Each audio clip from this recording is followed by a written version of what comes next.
Myslel som, že Fan Rádio a Express krachujú, takže my ostaneme jediní na trhu, takže samozrejme som čakal, že budeme žiť dlhšie ako 1 rok.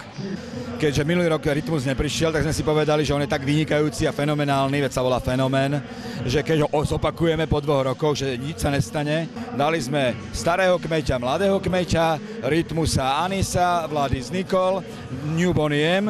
Proste pomiešali sme taký guláš, že z tých ingrediencií, z ktorých sme varili, mohol vzniknúť iba perfektný show program.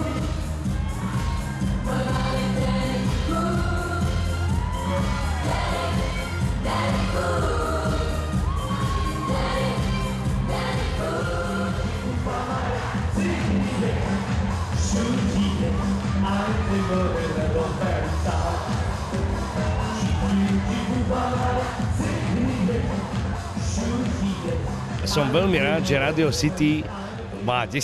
výročie, pretože to rádio je bombové.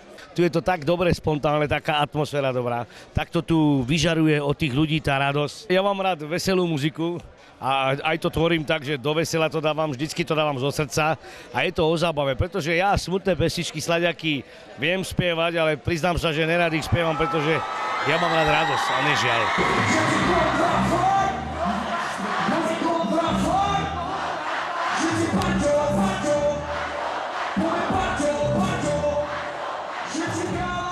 Poznám Radio City a viem, že som vystupoval veľakrát pre Radio City a veľmi rád. Zdravím všetkých mojich fanúšikov. Zostaňte naladení, proste veci sa stále dejú. Robíme to pre vás a dokedy tu budete, tak dovtedy tu budeme aj vy.